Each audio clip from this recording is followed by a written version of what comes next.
A popular YouTuber... Holy fuck, Anna Sarkeesian. I'm not even in favour of trigger warnings, but this is actually the best argument I've ever seen.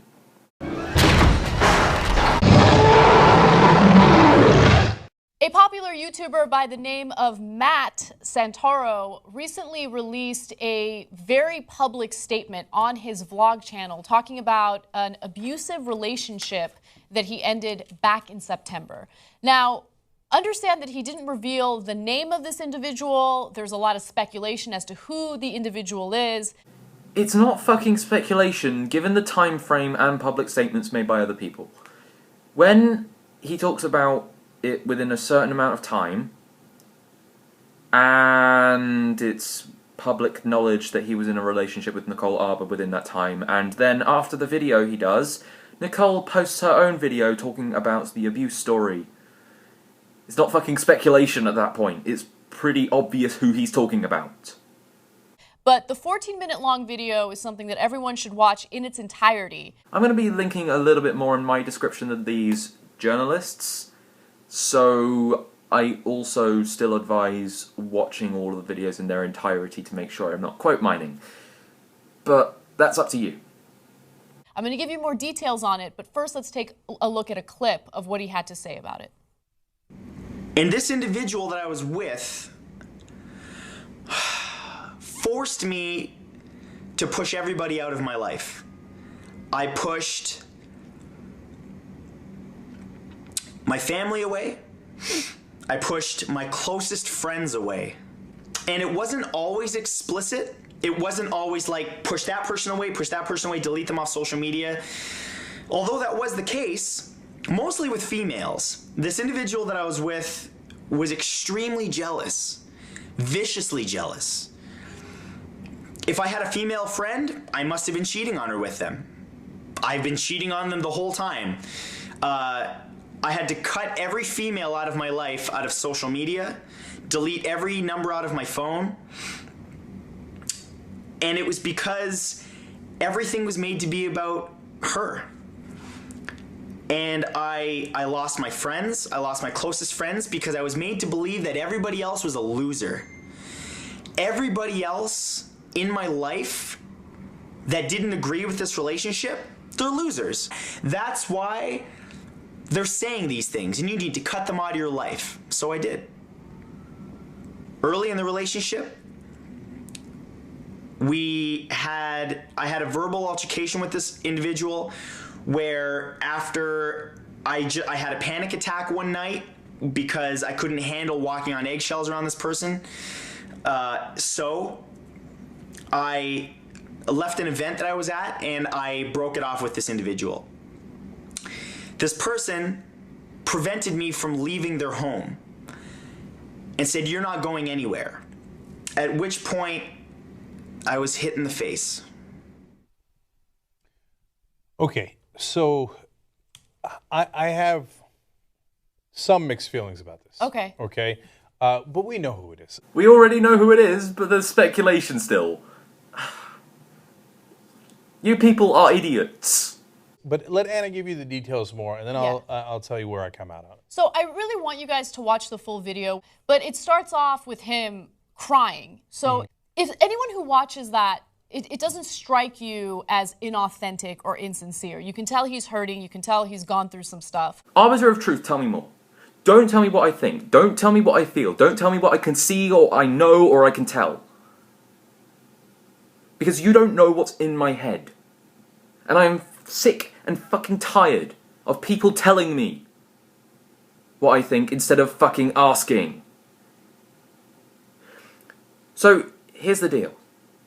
I have mentioned a couple times before that I am somewhere on the autistic spectrum, which means I don't pick up on non-verbal human communication as well as the average person. So I'm not great at picking up on facial expressions and body language and tone of voice. So I don't consider myself a very good judge of sincerity. I don't trust my own judgment on that at all, no matter how many times I do end up being proved right. So it doesn't necessarily mean that I think the average person is much better.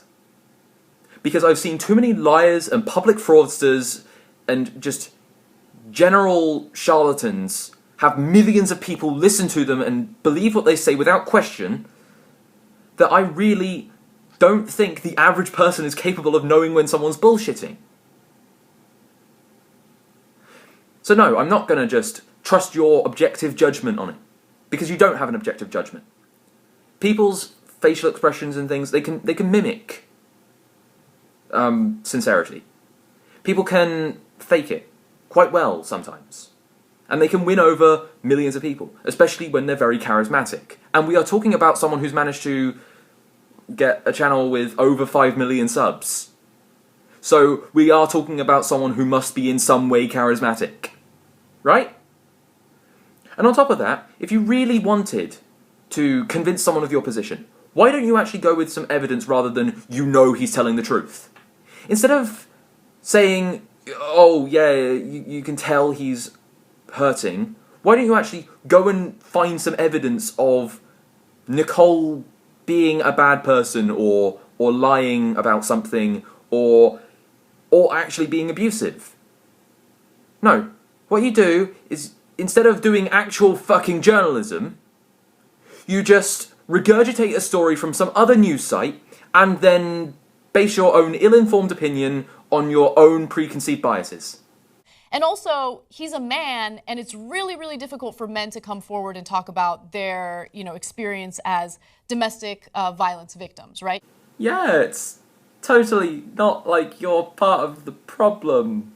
But honestly, I hadn't even heard or seen the Hope Solo story until today. Apparently, she assaulted her half-sister and also her 17-year-old nephew. When authorities were called on the scene, they said that she seemed to be intoxicated and that the victims had visible injuries. The reason why I'm afraid of this story is because Hope Solo's husband is a former pro football player named Jeremy Stevens. Jeremy Stevens has been accused of some fairly horrific acts of violence. She also might be in an incredibly violent relationship. I don't know. He seems like a super violent guy, and I don't know. And it may turn out when this is all said and done that she is under his spell, and I don't know what happened. And I guess we should take all acts of domestic violence, whether they're perpetrated by a woman. It just seems like we're white evangelicals saying that we're discriminated against in this country. You reported on a woman beating up her half-sister and her 17-year-old nephew. Your colleague's first response was, I've heard some rumours about her husband, therefore it's probably all his fault. And how did you respond to that? Did you question him? Did you challenge him? Did you ask him to back anything up? No. What you did was change the subject the second you got the chance. You see, if you really want to present the idea that you're an advocate for gender equality, you actually have to fight inequality. When someone starts saying blatantly sexist bullshit right in front of you, you have to say something about it. You have some kind of obligation if you consider yourself a decent advocate. But you're not a decent advocate. You're a shitty advocate for gender equality. But you aren't a bad feminist. You're a good feminist. Just like all fucking feminists. We're for equality, I'm one of the good feminists. Not all feminists are like that. Usually it's thought of as a woman's issue. Like, the issue is men beating up women. We also should not divert our attention from what is the real issue that has been brushed under the rug. That we don't provide resources for women who are in very real danger, or not real danger, but they think they're in real danger. And either way, they deserve protection until they can figure out that they're not in real danger. And so focusing on Hope Solo seems a bit of a misdirection for me. And if you're a man, don't complain about it, don't talk about it, because that makes you weak.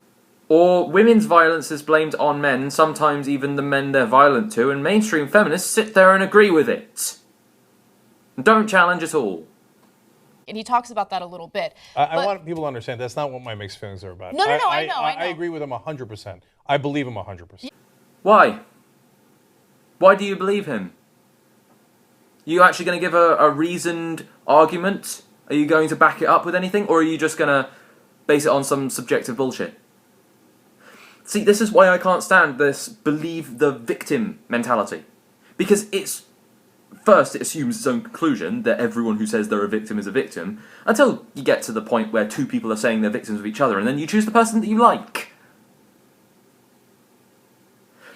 This is why I base everything on evidence. This is why, when you have a very serious public case like this, you have to reserve your judgment until you find something. Not going on a fucking witch hunt. Yes, okay, I know and that's his partner's a total douchebag. Yeah. Called it. Yes. So, look, there's a lot of speculation about who it is. Speculation. Again. Why? You know who it is. I don't want any vigilante justice against this person. I wonder if you'd report on it if it happened.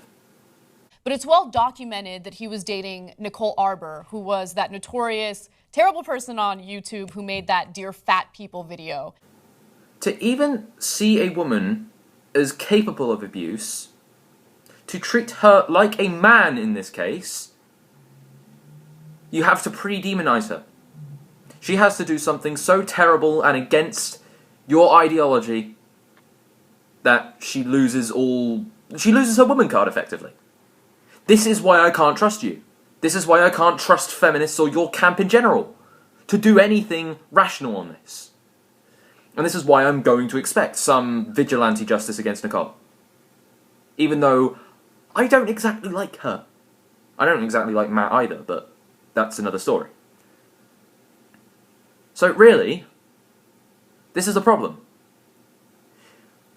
I'm sitting here and I'm trying to be reasonable and trying to find shit out, and you're just siding with the person who fits your narrative best. Okay. Well, she pretty much admits it. She does pretty much admit it. So let me get to that in just a second, okay? Okay, so I think it might be a good time to start looking at the evidence as opposed to let's go on a witch hunt because we don't like this person. Because clearly that's not productive. Let's look at, first let's look at each of their stories. Let's see how they contradict, how they line up with the evidence, and let's also look at how each of them has misbehaved throughout the case, because both of them have. So I think it might be a good idea to start from chronological order. So this didn't actually start when Matt uploaded his video on his vlog channel. It actually started when Rob Dyke did an interview with Drama Alert about this case, and that was in September. And Rob is a friend of Matt's and was recounting what Matt had told him about Nicole. So now a friend of mine, Lawrence Southern, decided to write an article on this, and decided to also get Nicole's side. So she started out with a title that wasn't exactly pro-Nicole. It wasn't exactly friendly towards her, but it was, at the very least, not anti-Nicole. And then starts to describe a witch hunt mentality and defends her content to an extent, which I think is reasonably fair, because I think both of those were very reasonably justifiable. And then she starts talking about the allegations that were brought towards her, and then links Rob Dyke's interview. Then she starts to talk about Nicole's side, and took a private interview she had, and just quotes it all. And then, right at the end of the article, she says something which I think is extremely reasonable. It should be common sense to make a substantial case before attempting to ruin someone's life. Regardless of your thoughts on Nicole's video content, not being critical of word-of-mouth rumours can lead to toxic results. That goes for both Nicole's and Rob Dyke's respective stories. So, her conclusion is that we don't have evidence for either of their sides, so we really can't make a determination on what anyone is saying is true at this point. Which is a reasonable thing.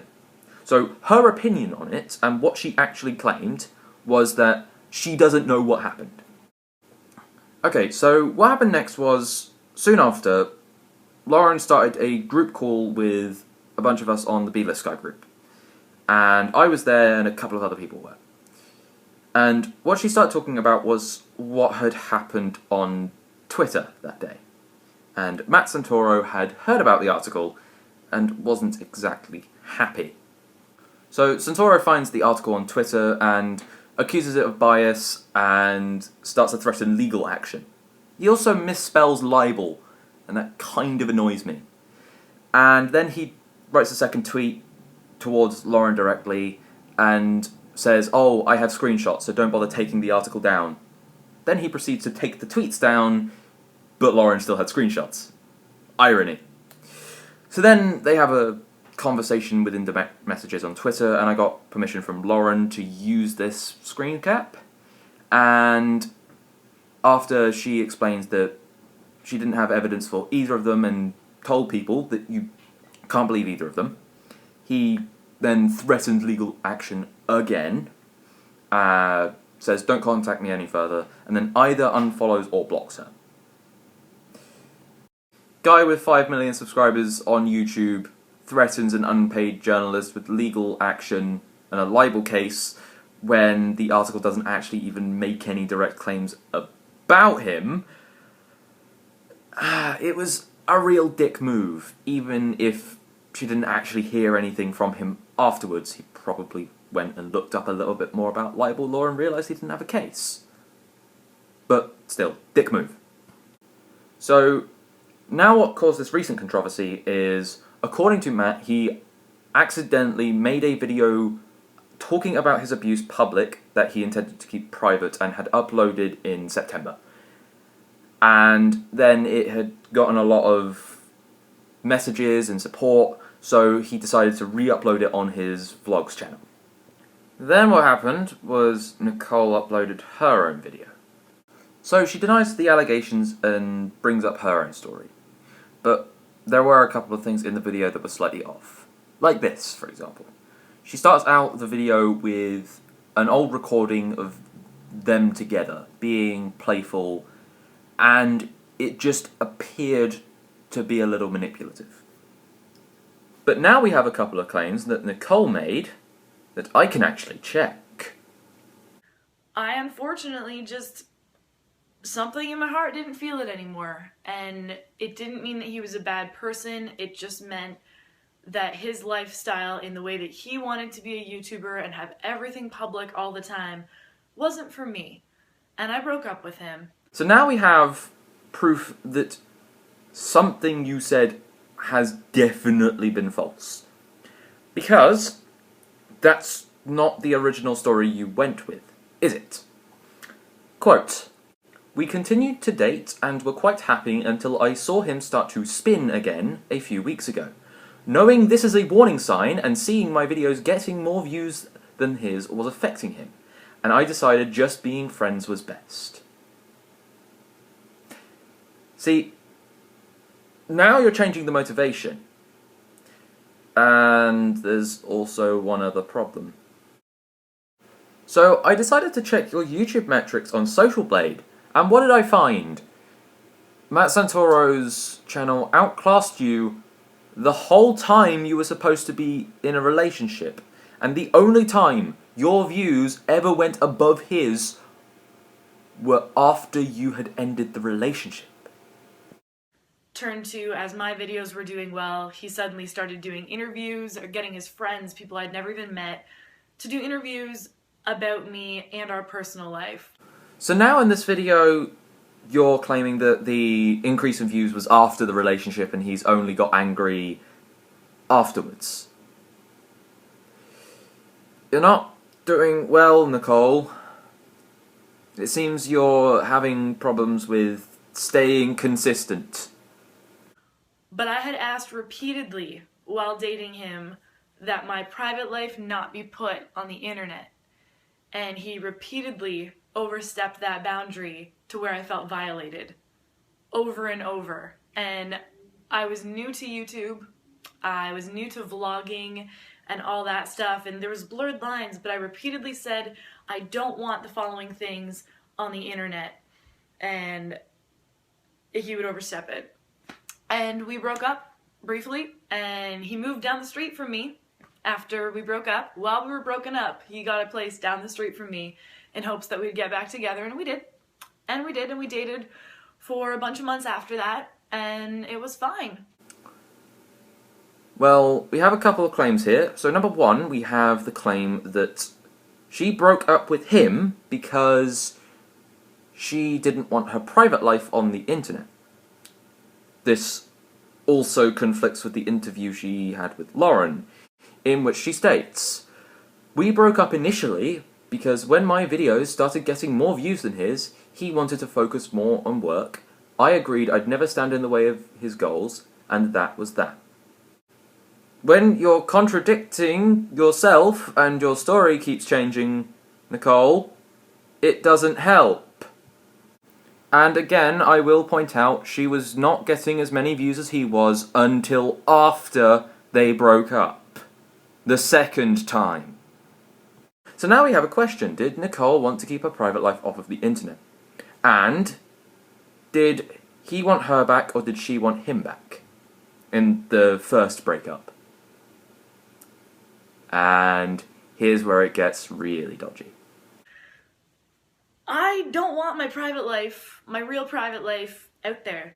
So I'm pretty sure I was linked in a comment section to a video made by Nicole Arbor but was not posted on her channel. And I put it, I thought, on my watch later, but for some reason it didn't show up there. So I had to search through my YouTube history to find it. And this is what I found. This copyright strike isn't suspicious in any way, but it was actually the name of the video that ended up making me question. So I decided to search Dear Matt on YouTube, and this is what I found. Hello, Internet. It is me, your friend Nicole Arbor, and I'm doing this vlog today holding on to the shit for dear life because a bunch of things have happened the last few days. The best part about the last few months in my life has 100% been dating Matthew Santoro. It sounds cheesy, but we fell in love instantly. Like, instantly. And he texted our manager and said that I'm the girl he's gonna marry, and I had texted my friends the exact same thing about him, and I meant it. And if you saw his vlog today, you would see that we broke up, and I'm making this video not to explain it, but to say that I think we made a mistake. I think we made a mistake. And I think, Matt, if you're watching this, and I know you're going to, because I'm going to send it to you, I'm sorry, and I made a big mistake, and I think that we've made a mistake here. I'm not going to get into details about stuff, but I think we've made a mistake, and I think it would be a really big mistake in our life, and I love you.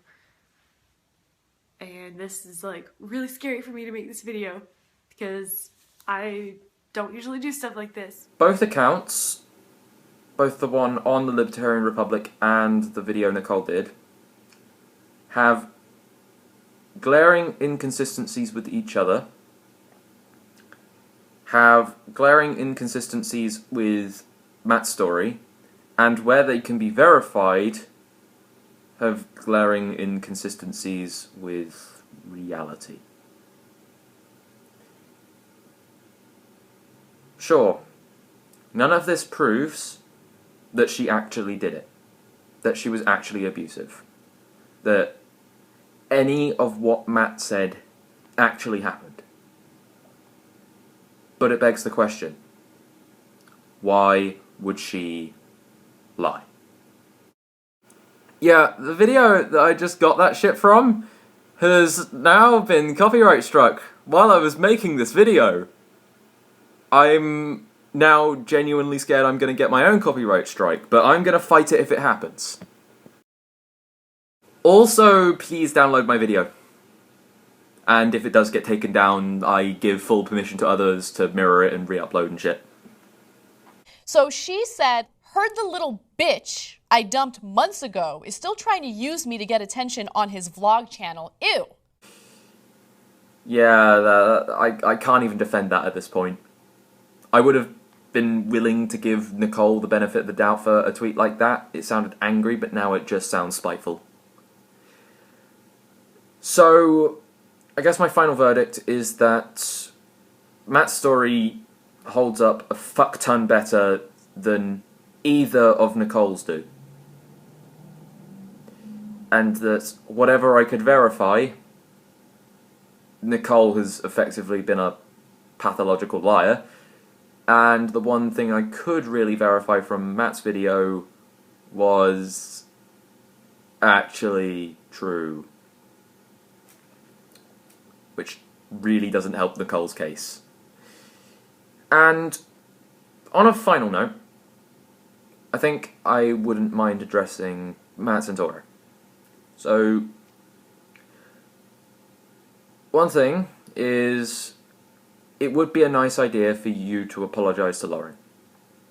You kind of threatened legal action when she didn't really do anything illegal or wrong. And second point is addressing a small claim you made in your abuse video. If that has ever happened to you, there are resources out there for you. So, this really isn't the case. Services for male victims of domestic violence are rudimentary at best, and there's almost nothing.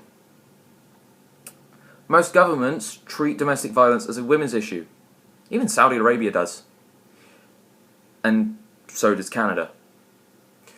Which made it an impossible legal battle for Earl Silverman to get funding for his male shelter. Because he had to go to the women's organisation, and then back to the government, and then back to the women's organisation, and was sent back and forth for years. He ended up running out of money from his own pocket, because that was how he was funding the shelter, and ended up killing himself. You're in a specific position where you could raise awareness about this issue massively. I would just advise maybe considering doing so. Let's just hope this video doesn't get a strike. If it does, you know what to do, guys.